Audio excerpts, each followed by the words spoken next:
MBIFL 6th edition speaks about currents of change. We all know that change is mandatory and change is relevant. As a part of this session, we are going to discuss a fantastic topic, swipes, clicks, and connections.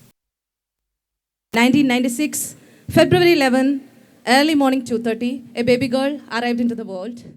And she grew up in a middle class, traditional Kerala family.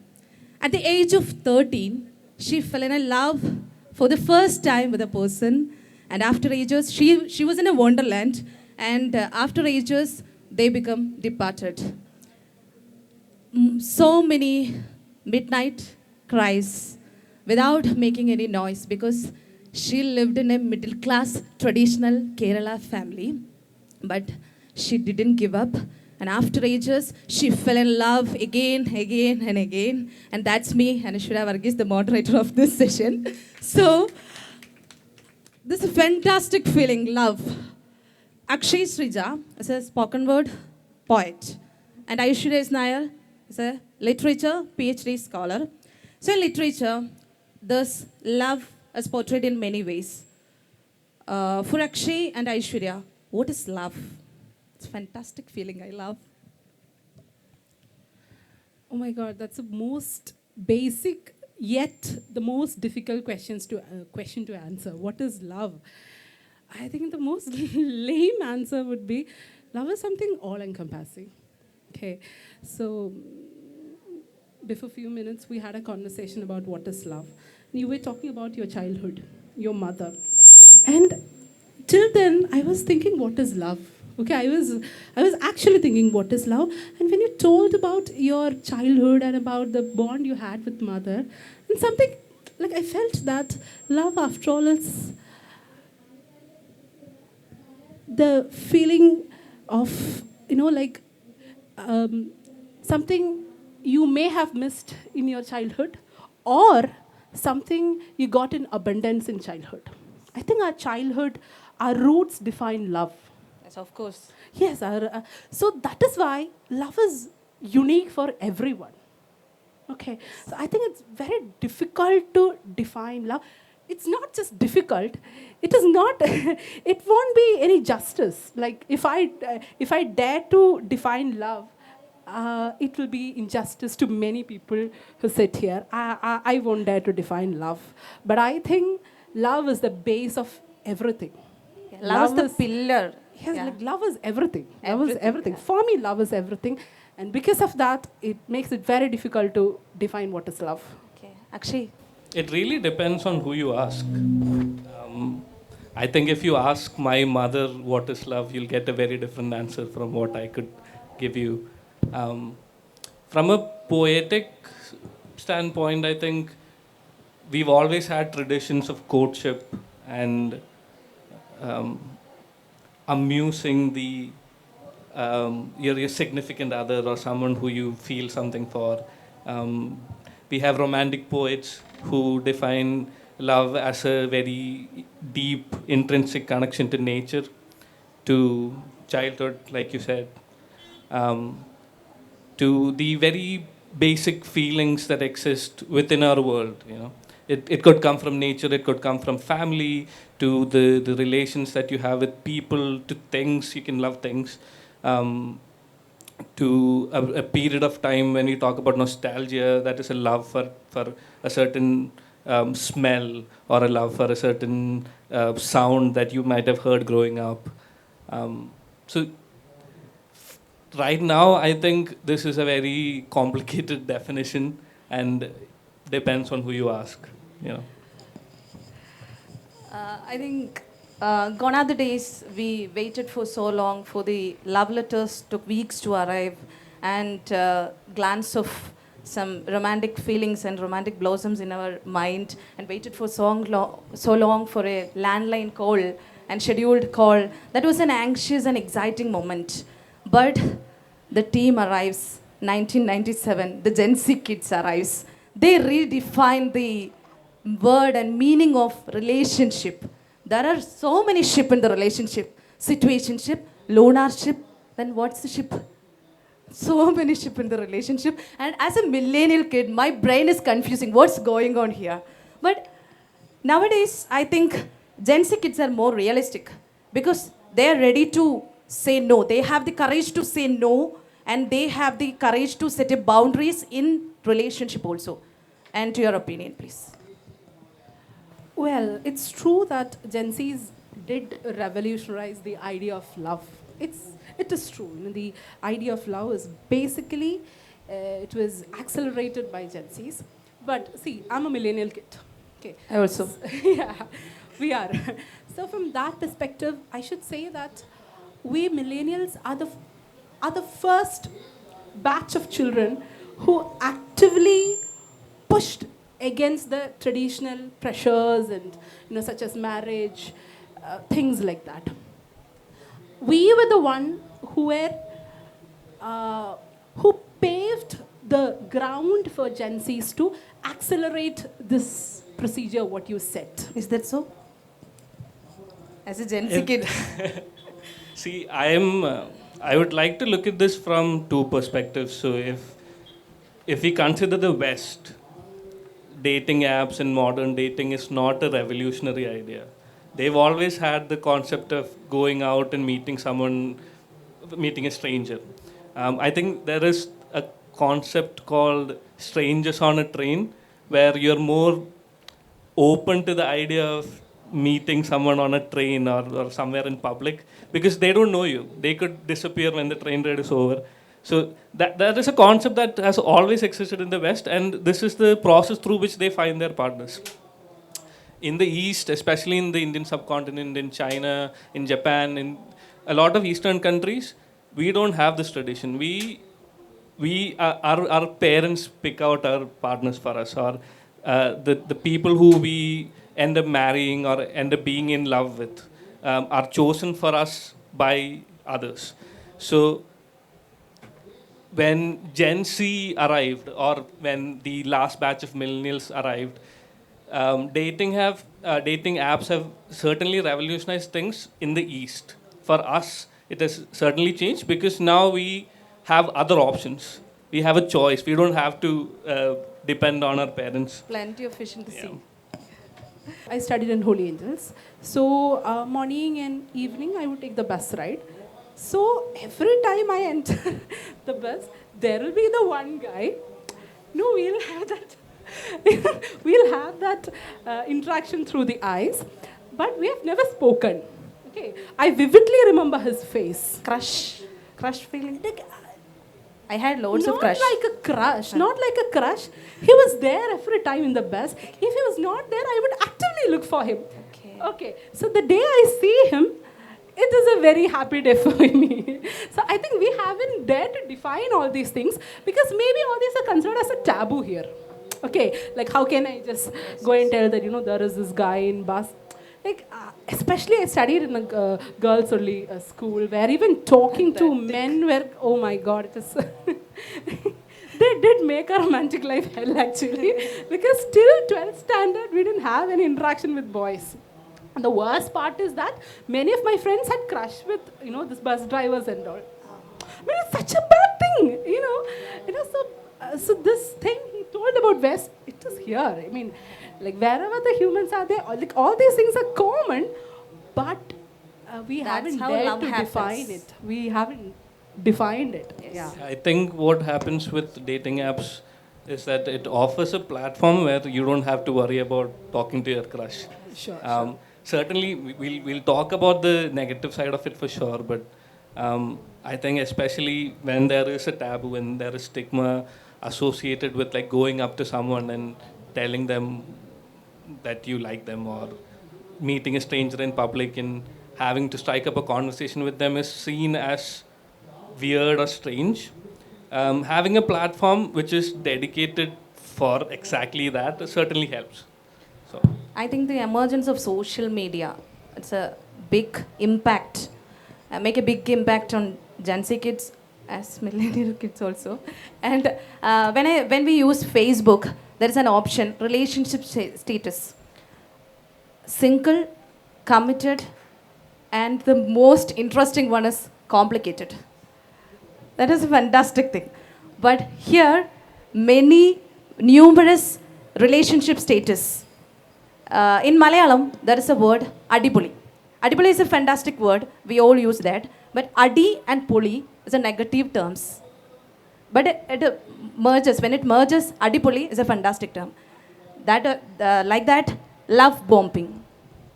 Love bombing. Love is a beautiful feeling, and bombing is a horror term. And then it merges love bombing as a word, and it means showers all the love in the first phase of, or the honeymoon phase of the affair or love.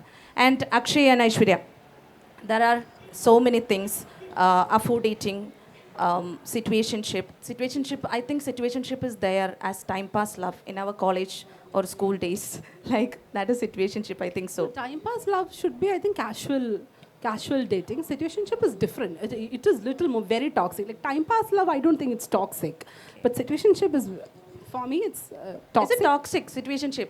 Yeah. Why so? Because if there is consent between the two individuals, then situationship is fine. So basically, what a situationship is, like two people are there in the relationship, but they're not committed, but there is emotional attachment. So when it becomes toxic is, see, if we are in a relationship, you are so much attached towards me, okay, but I am not ready to define that love for you. Okay, I am putting you in a very blank space where you can't move on. I am like demanding emotional fulfillment from your part. Then it becomes toxic. I think that's the definition of situationship. Yes, There is no yes, commitment. Yes, there is I no don't commitment. completely agree, because depends on the situation, right? It could be a good situationship or a bad situationship, depending on the situation. I think here it's because we make jokes about situationship online on social media and stuff like that. It's always in a negative connotation, but as a definition for situationship, I don't think it's bad, because like you said, if two people agree and they say, I want this to be a situationship where we don't define our feelings and we don't want to communicate our feelings, and if both people are on the same page, I don't think it's toxic at all. But it can be toxic if it's one-sided, or if it's one person making the terms and rules for it. See, that's what I said. If there is informed consent, okay, not just consent, informed consent, then it's not toxic.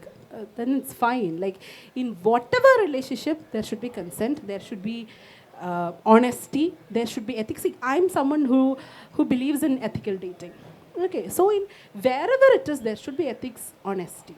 Then it's Ethical fine. dating is ethical dating. It's an utopian thing. I think. What do you consider to be ethical dating? You don't have to have a definition, but just so we are all on the same page. No, same thing. Like ethical dating is when there is consent between the two people, there is open communication between the two people. When, like, you don't breadcrumb that person, when you don't ghost that person, when you're very honest with each other, that is ethical dating. I'm actually not familiar with the term ethical dating, but I guess my opinion on this would be that dating, there shouldn't be a non-ethical dating. There should dating. Okay, so dating. What does the word dating mean? You're opening up yourself to be seen by someone, and you are allowing yourself to see that person. And if that is not done ethically, then I don't think you can call it dating. Like, we're not trying to argue the point of ethical dating exists or not, but when we say that I like this kind of dating, we are also validating that the non-ethical side of it is also dating, which I don't completely agree with. But for the sake of the discussion, we can of course Not for the talk sake about of discussion. Swipes, clicks, connections. When we swipe, when we click, and there is a connection. And I think the generation of Gen Z we are focusing on, they're not ready to marry. They have the vibrant partner opposite them. before we had dating apps, we had Shadi.com and matrimonial sites. Those existed way before dating apps, and the vibe for those matrimonial websites was, oh hi, this is my name. I'm from this religion. I'm from this caste. I'm from this economical background. That was the vibe. With dating apps, we have interests and areas that we excel in, or things that we like, and things that we choose. And the choice is, I think, the important word there, because you don't get to choose your religion. You don't get to choose. I mean, you do, but you're not. You don't pick your religion or caste or things like that after you're born.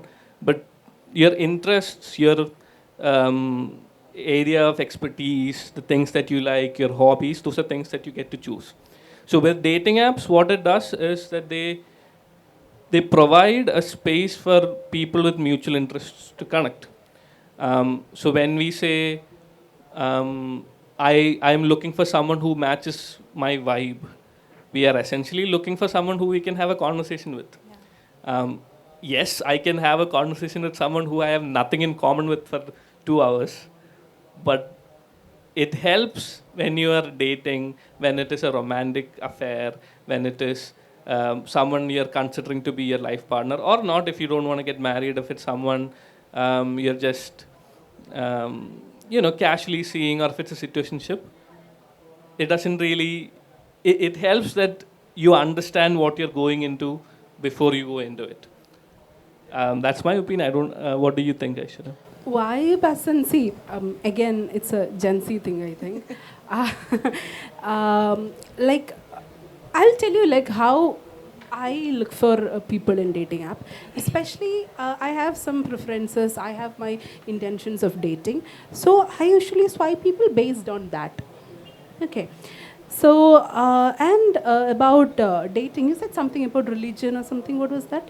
Um, so Matrimony site. yeah, Matrimony. the only source of checking someone's vibe on a matrimonial site used to be like things that you inherited, not the things that you chose. See, in that case, I should like I have this thing to tell that. See, the dating apps are also maybe it is to get appropriated into our society. There is this option of caste, religion, income, and all nowadays. I think those things are kind of supporting the already existing inequalities in our society. Like I can check that and find the vibe of the person, one thing, and I can check about the political preferences of the guy and find out the vibe. I think that's it. I'm unaware of the Gen Z vibe. I think Gen Zs are more realistic than Yeah, millennials. there, maybe. Okay, when I was scrolling through the Instagram, there is an ad, Arige dating app. It's a Malayalam dating app. And the importance of dating app in our tradition. Societal expectations, social stigmas are there. Arige. Arige. When it comes to Arige, I have a story to tell. My brother and my sister-in-law, they met in Arige, and they got married. They just used the like app for like 3 months or so, and they formed that bond and they got married. So that's one thing. Second thing is that the current trend of especially the advertisements these dating apps give out us. Mostly, they talk about the heteronormative relationships. Okay, where a boy and girl meet and they get into the marriage, and marriage is the final outcome of most of the advertisements of dating apps. That I think is a way of getting appropriated into our society, where dating is still considered or is considered as a it's as a part of a hookup culture. Okay, but that doesn't mean that people are not getting married. They are getting married. Yeah, that's one thing. But see, why I said this, because other than this heteronormative relationship, dating apps do give us a lot of relationship categories, as in non-binary relationships, etc. But they don't really give a stress on that much. Okay, I have only seen very few ads based on that.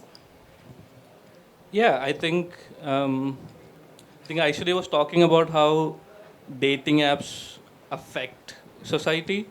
We can all No. How society affects dating. right. Sorry. Um, Our society is affecting everything. but I think we can also have the conversation about how the other side of it, which is how we use dating apps or how we employ them to our advantage, right?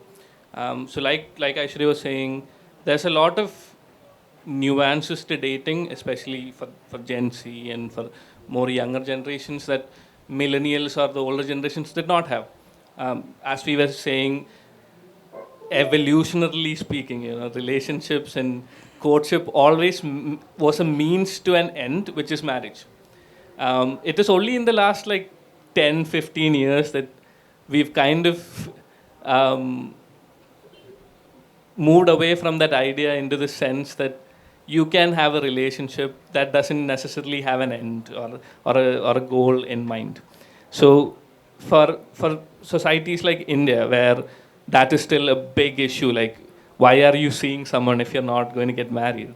I think dating apps do provide a space where marginalized groups and people who want to move away from traditional values, it is a safe space for those people. Um, as far as getting integrated into a society, I think it is still going to take some time. Like Aishwarya was saying, there are a lot of apps that still advertise monogamous relationships, and they sell the app as a. I think Bumble had an ad recently that they were advertising it as the app that was meant to be deleted. Like, oh, you can find your partner and you can eventually delete this app and move on. But you can't really trust it because no app wants you to delete it. They want you to keep using it. Um, so they're just playing to the cues of the society, what we need, what their market needs. So yeah. And who is the marginalized in dating app? Oh, I mean, it's the same marginalized people in society. It's women. Which are they? It's Women are marginalized in our society. yeah. Are you sure? This is Gen Z and this is Gen Beta, 2025. Yeah, I mean, women still don't have equal opportunities. They don't have equal spaces where their voices can be heard. So dating apps provide a space for. So even as I was saying, the example of Bumble, right? Bumble for the longest time was advertised as feminist Tinder, because unlike Tinder, on Bumble, women got to message first. Okay. So I'm saying it provides a space for women to date and to engage in romance and relationships in a way that is safe from traditional limitations and rules. Yes, Aishwarya. Now we are going to the worst term, marriage. Yeah, it is. Are you married or not? No, I'm not married. What is your concept about marriage? Concept about marriage, which brings me to the term gamophobia. Gamophobia. Gamophobia, or what is it? Philophobia. Philophobia. Philophobia. Gamophobia as in fear of getting married. Philophobia. Fear of Philophobia love. is fear of getting into commitment. Love or commitment. A commitment. So I am someone with, like, I am very much gamophobic. I did. Why so? Huh? Why? I'll tell you.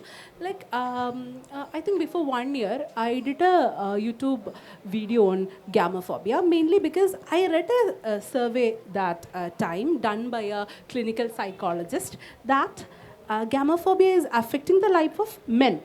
Okay. The survey was that in matrimonial apps, for every 3,500 men, there were only 1,500 women. See, I am talking the case of matrimonial apps. In dating apps, it is worse. 90% of the people in dating app are men. Only 10% are women. So, the reasons he was telling for gamophobia, it pissed me off like anything.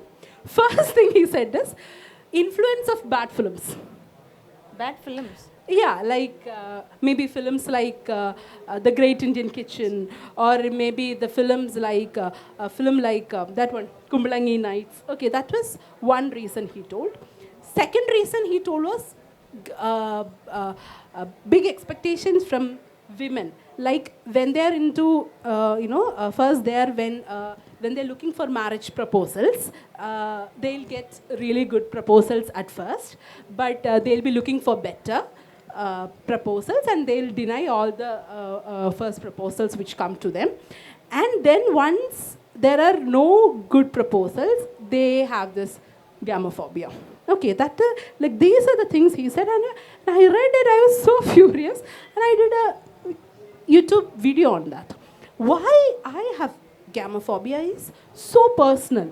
Okay, it is not because of the films. Of course, like we see the reality in films. That is true, but my gamophobia is so personal that see. That is my mother. I have seen my grandmother. Okay, they had such loving husbands. Okay, my father was a very sweet person, but still, I have seen my mother day and night in the kitchen cooking, doing the laundry, taking care of the kids. Okay, my father will be there, sitting, sitting.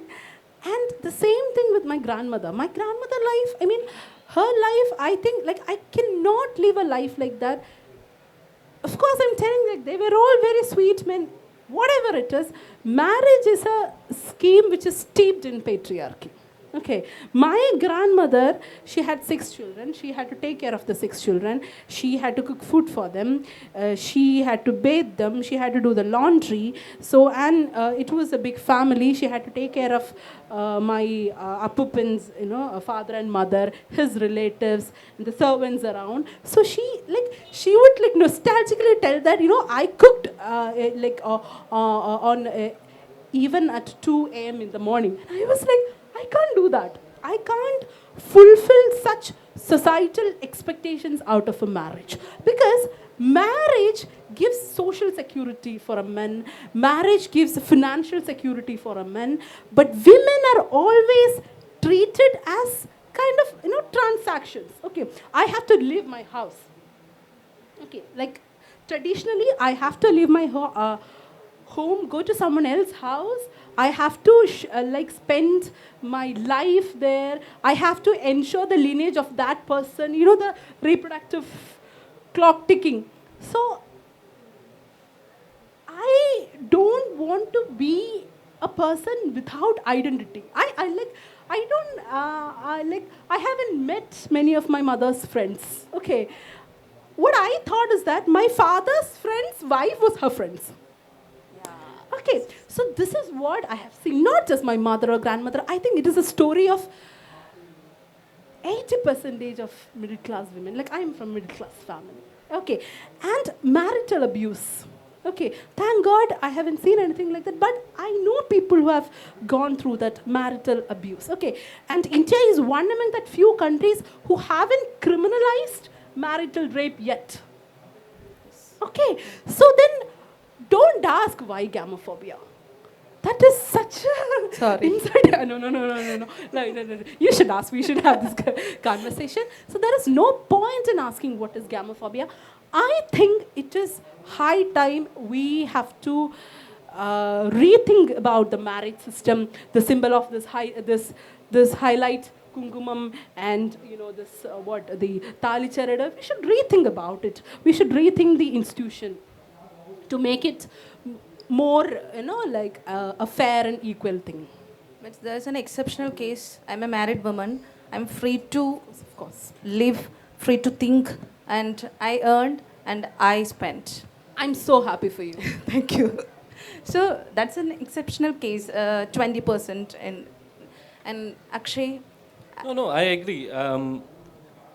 See, I don't want to get too personal, but my mother, I was brought up by a single mother. My mother divorced when I was very young, and I tell my friends that I'm very happy that it happened, because I'm pretty sure if my father was still present, things might have turned out very different. Um, that doesn't mean that my mom is completely happy. There are days when I know that she's sad because she doesn't have a partner. But like Aishwarya was saying, I think at the end of the day, marriage is a very personal choice. And if movies are indeed making people gamophobic, I think it's good. You know, so as far as why gamophobia, I think it's because we are moving away from traditions. Like it's clear that people are angry, right? When you ask someone about tradition and when you ask someone about what they have to do after marriage, they're clearly pissed off. They don't want, because it's never one thing. It's you're not if you follow a traditional Indian family wedding, you're not getting married to a person. You're marrying a tradition, you're marrying a family, you're like signing away all of these things and you're agreeing to do all of these things. So it's obvious that as younger generations move away from that idea and kind of revolt against that and want individual freedom and want to express their own varying ideas of love and varying ideas of relationship. They want to move away from traditional institutions such as marriage. And I think that is why it's important to talk about dating apps because they allow us to be gamophobic. Still in our society, divorce is a taboo. Social media celebrate the news about marriage as well as divorce in a same way. And they are eager to know what is the reason behind the divorce, especially in celebrities' case. What is the reason? And the social media journalists, they try to not. This is the reason. Every time I think every time woman is the victim or woman is the reason behind the divorce. See, the concept of marriage is revolving around the fidelity and chastity of women. Okay, the man owns the woman. Not in every case, but it does. It does. Okay, so be it breakup or be it divorce, women are shamed. It is considered as a taboo.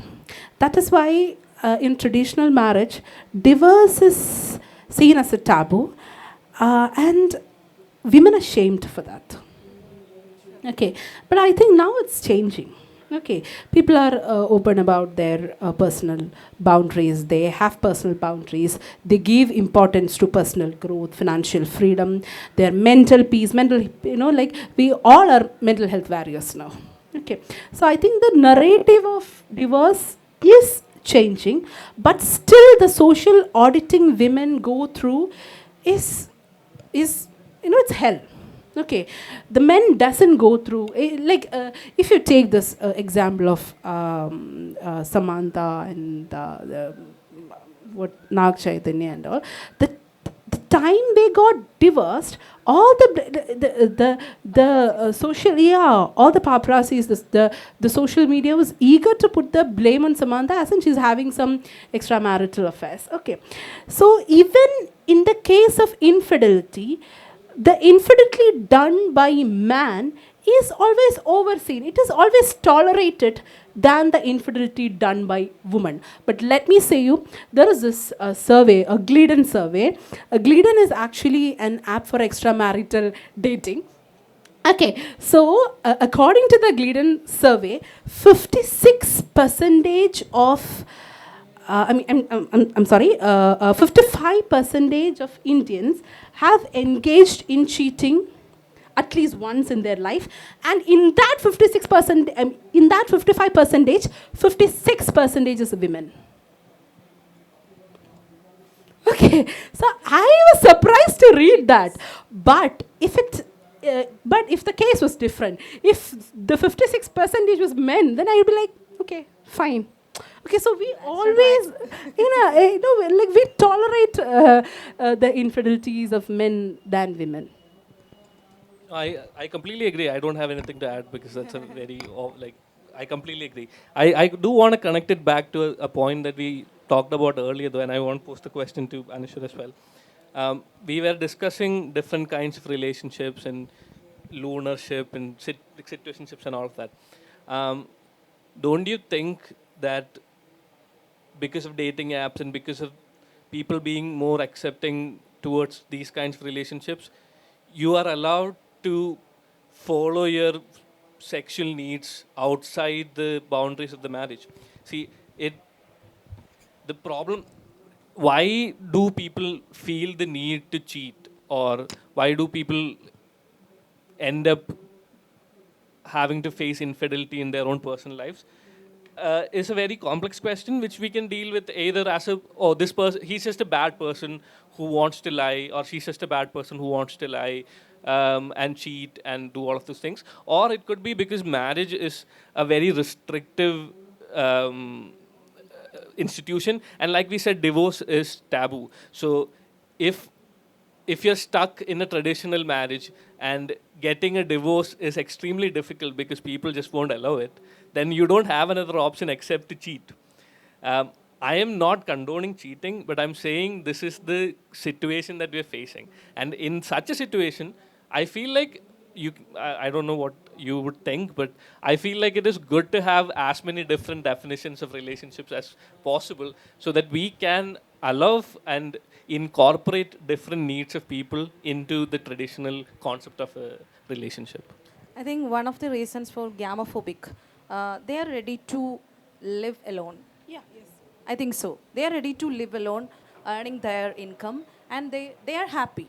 That's why people are gamophobic. That is one main thing. As in, they're aware of their rights. Yes. Okay, women has become more aware of their rights. They have got education, thanks to our parents, and that have made them financially secure. Okay, enough to stand alone, and to this push against the patriarchy or whatever it is. That's one thing. That's true. So swipes, clicks, connection, is it healthy or not? It is healthy. I've been dating for the past 4 years. Of course, it is healthy. No, I think people always say hate the game, not the player. I think you should definitely hate the player and not the game, because dating apps are good. Ultimately they allow for more visibility. Ultimately they end up doing what they're supposed to do, which is connecting people. The problem is how we use it, how people on the dating apps employ the affordances that these apps offer.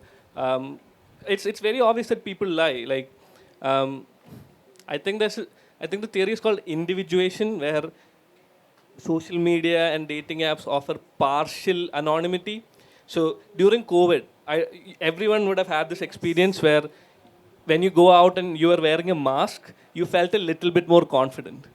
You are not completely anonymous, but you did feel like you could get away with one or two extra things because there was partial anonymity. So screens and dating apps give us that kind of partial anonymity where, yes, you are putting yourself out there, but then there is also the advantage that you are distant and you're anonymous. So it can be used negatively, but that's not the fault of the dating app. It's the fault of the people who are using it. And I think if you use it ethically and responsibly and with the right intentions and with consent, with keeping privilege and where you're coming from, then I think it's positive.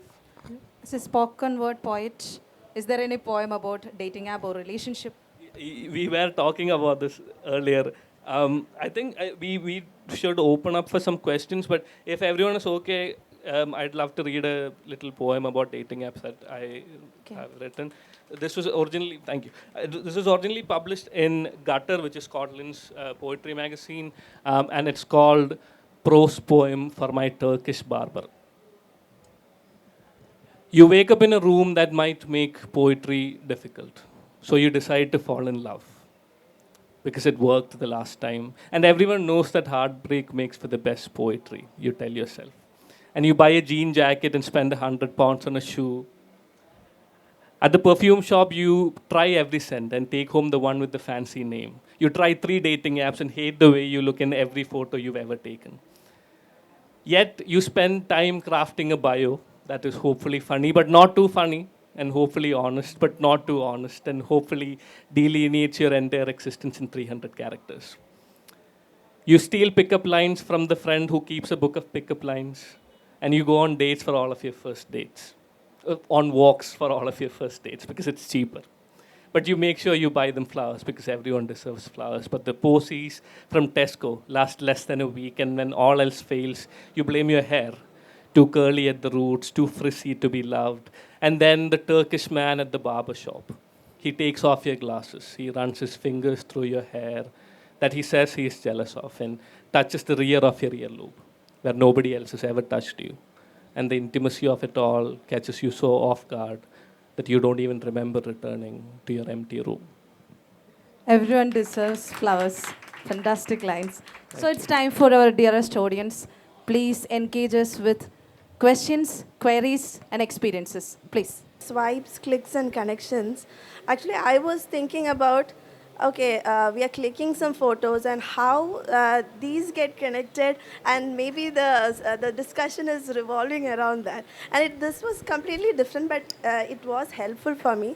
I'm a mother of 2 kids, so I would like to know.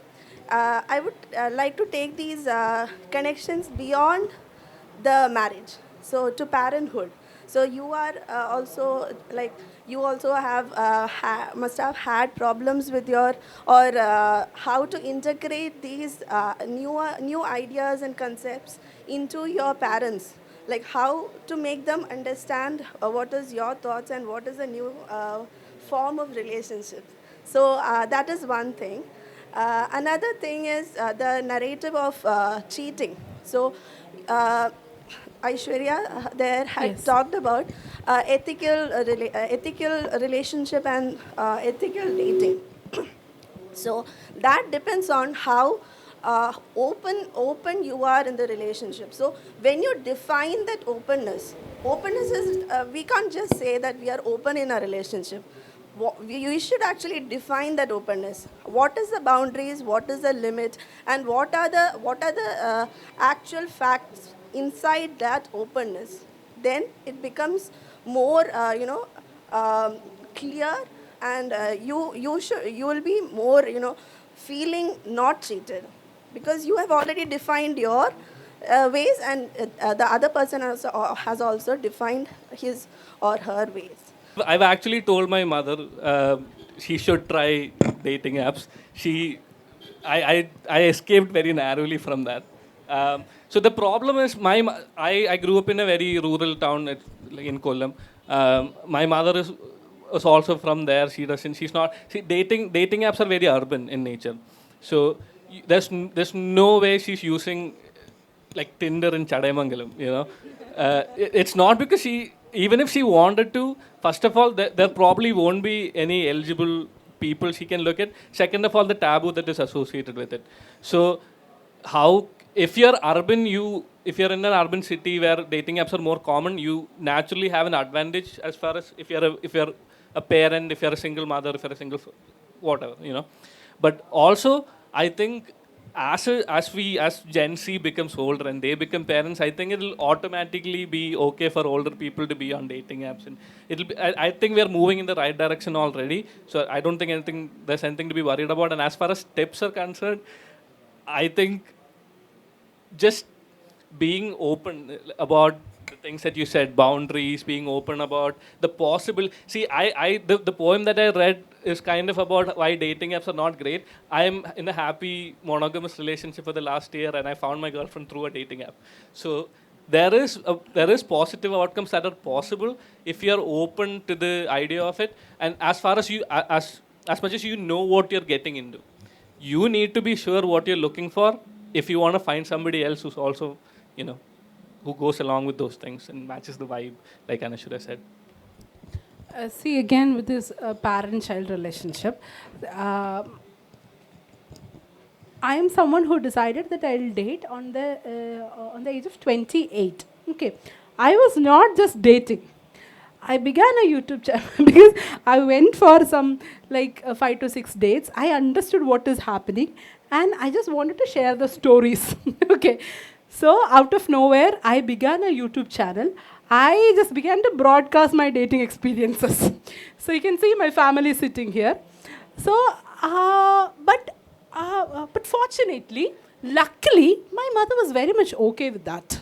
Okay, maybe because she has that confidence in me that I'll do the right thing. Okay, whatever is like right or wrong is in my perspective, but she knows that I'll do the right thing. I think that is one way, like we should have that confidence in our children and know that maybe they know better. Okay, we need not push things. Okay, that is one tip. Just don't be a like, I mean, I am no one to give tips, but what my mother did was, she was never a nagging parent. Okay, like she was there supporting. If she, like, if I need her, she was there. Okay, I think it's best to do that. That's one thing. And about openness in a relationship, it depends. Okay, for everyone, the openness in a relationship is dependent on the experiences they had. Okay, I have sworn to myself this year that whatever it is, okay, whatever big love is coming my way, I will protect my personal boundaries and my personal peace over a lot of other things. Okay, that is like, I took that decision because I went through a lot of hardships going behind people who did not really value my time or who did not really value me. Okay, so I think it is dependent on the individual experiences of the people, of what to be open about and what not to be open about. But whatever it is, you should be able to save, like, you protect your mental peace. When we are talking about dating now, dating has become as such an institution, like marriages, because you have this dating app. So you are dating through it. So whatever you do in it is dating, right? So then comes the need for an adjective, ethical dating, because like she was talking about, how much are you open about things, right? So how would you, while dating, what all things you choose to say? Of course, you may not say a lie, but you can also choose not to say things. So this, I think, defines what goes along with this, defines what would be ethical dating. I think it's something I wanted to add, that's all. You're expecting good ethics from the person that is hopefully going to be your significant other. So that expectation is what I was talking about. I'm also someone who's had great success with dating apps. So what is, both of you can take this question, what is your thought on, so we talked about how dating apps have made it easier for queer people to have a dating life, right? Where it's a little bit, even now it's taboo outside of it. So just like queer people have found an outlet for dating or to find connections, what are your thoughts on non-monogamy or polyamory? These are words that are very common today. A monogamous person, they may need an emotional exclusivity in a person. Okay, that is, maybe they want out of a relationship. Whereas in a non-monogamous relationship, I have seen people who are capable of having meaningful multiple relationships. Okay, see, only thing is that our society considers monogamous relationship as the better, the best. Okay, mainly because like family is the unit of a society and we need a stable family. And there are people who are single by choice and there are asexual people also. Along with monogamous and non-monogamous people, there are asexual people who are trying to find deep friendships within the dating app. Okay, so there is not like this is good or this is bad. It depends upon the choices of the people. And again, I am stressing the informed about the informed consent. The party is involved, be it monogamous or non-monogamous. The party is informed. Yeah. Consent. Sorry. So I support all forms of amory. But we were talking about what dating apps do for society, right? For especially a society like ours, which is extremely traditional and kind of caught up in the idea of monogamy and the heteronormative structure. Um, you I'll never find or interested in threesome option on shadi.com, but you can actually talk about that openly on Tinder. You can put it in your bio. You can find people who are interested in things like that. So what dating apps do for us is that they create this space where socially taboo subjects can be more openly discussed. Now, if you're going to find success with that or not is completely up to luck and chance and where you are and all of those things. But I do think we are better off because of dating apps, because we can explore fringe sexual ideas like polyamory and things like that. Okay. I fully agree that we forget that marriage is actually a product of women being sold off as objects for trading or for, for in between, royal kingdoms. They were just a political pawn to be sold off between communities and kingdoms. But still, I think it is very obvious and it is evident that children are always seen under the structure or institution of marriage, right? It is only like, okay, you get married and then you have kids, and a kid is supposed to have a father and a mother. But now, as we all know, even in series, in real life, that norm is changing. And how do you think it will affect the future generation? Because a lot of studies, it's a debate, but a lot of people say that a child needs both a father and a mother for an overall growth and development. Now, I'm not saying that that statement is right or wrong, but what do you think about it? Is marriage essential for a child's overall growth? Does a child need a father and a mother? Or can a child thrive in a queer relationship? What do you think? I've only had a mother since I've been 2 years old. I feel like I came out pretty okay. I think you don't need a heteronormative family or even a two-person family for that to happen. Even for full A plus, I don't think you need two people. But the point being, I think we are still caught up a lot in you need manly values and female values. So in a same-sex marriage, for instance, you should still be able to raise a child without having to worry about how others conceive of their growth and development. Growth and development should be defined by the family and defined by the kids themselves. It shouldn't come from us or come from anybody else. So that's my opinion. Same answer. I think marriage is not a necessary thing. We are going to wind up this session. That was a fantastic audience with a smiling face. I love it. And the fabulous guest, Akshay Sreeja. I'm sorry for interrupting. Okay. I just want to say one last thing. I just remembered, I don't remember where this poem is from. There's a line that I remember from some poem I read online. We started this discussion with how do we define love, right? So I remember this line that goes something like, love is often referred to as the forgetting of death, but when I'm with you, I even forget the internet. So I think even if we are online and even if we love online dating and it's great, at the end of the day, it's about finding someone or some people who you can forget the internet with, So, sorry. So life has no rewind. Just live it. Just live the life. And as part of currents of change, be the change. Thank you so much. Thank you so much.